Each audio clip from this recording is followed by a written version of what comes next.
Si J. Renz ay tinatawag sa Senado para harapin ang mga lehitimong isyu. Sakit po isipin na hinusgahan na po ako ng lahat. Yung pagka-presidente ko ng Socorro Bayanihan Services Incorporated, hindi ko po kagustuhan. Pakinggan niyo po ako. Bakit ikaw ang napili? Sinabi na meron kang powers. Bakit ikaw pinili? Ikaw, ginawa presidente. Di ba pinili ka dahil of your extra powers? O dahil you are the reincarnation of Christ. O bakit ka tinawag na Senior Aguila? Screen name na as a music, ang kanta. Yung talento ko, binigay po yan ng Panginoon. Kumakanta ka?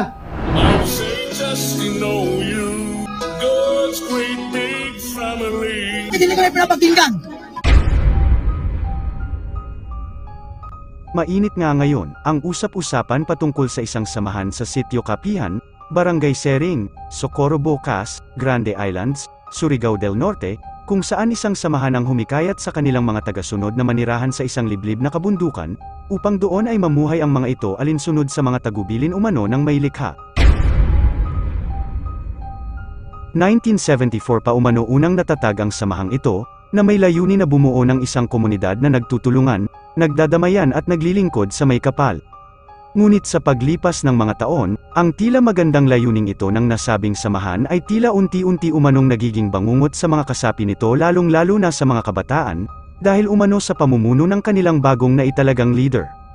Kamakailan, inimbitahan sa Senado ang sinasabing kasalukuyan leader ng Socorro Bayanihan Services, at ang nagpakilalang Messiah o ang tagapagligtas sa mga kasapi nito na si J. Renz Kilario, o mas kilala ng kanyang mga tagalingkod bilang ang kanilang Senior Aguila.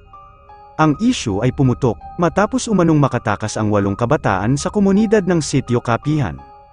At dumiretso sa isang mayor ng lungsod at dito na isiniwalat na umano, na ang maganda sanang samahan na naitatag noon pang 1974, ay kasalukuyang ngayong umaagaw ng kalayaan ng mga kaanib nito, kung saan, habang sila umano ay naninirahan na malayo sa kabihasnan, ay dito umano sila tila bumuo ng kanilang sariling batas, pamumuhay, at mundo, na ayon sa kanilang pinuno ay alinsunod umano sa kagustuhan ng may kapal. Ikaw ay 16 years old. 15 pa lang po. Ikaw ba ay may asawa na? Oo po. Ilang taon ka nung nagkaroon ka ng asawa? 40. Yung asawa, 18. Yung asawa mo ba, nobyo mo muna? Hindi ko po siya kilala. Pinili ba siya para sa'yo? Sino ang pumili ng asawa mo para sa'yo? Si Senior Aguila. Paano ginawa ang seremonya? Sabi niya, unang step daw, ililista sino ang mga single na lalaki at single na babae. Ang age ng mga babae, 12 pataas. Sa lalaki is 18 pataas. Si Senior Aguila, magpapare. Ikaw, paired ka nitong isa. So, hindi daw sila pwede humindi dahil Diyos naman daw kasi ang nagsasabi na yun yung pares nila. So, after sa kasal, kailangan sila magsipi. At sinabi daw ni J. Renz na authorized ka na kunin yung wife mo kasi kasal naman kayo. Kailangan daw kuha sila in 3 days. Sa loob din ng Sitio Kapihan, ay umano'y pinagsasanay doon ang lahat, upang maging isang sundalo para sa komunidad, o ang kung tawagin nila ay Elite Army Senior, kung saan, walang ligtas dito sa nasabing pagsasanay ang sinuman, nasa 8 gulang man o hindi.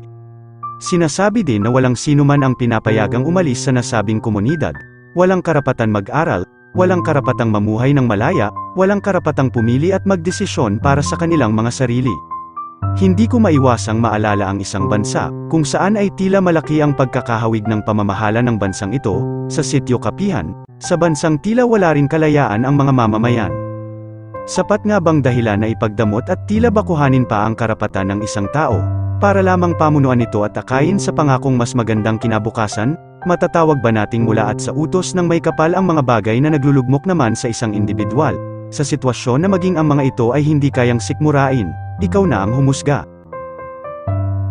Sakit po isipin na parang hinusgahan na po ako ng lahat.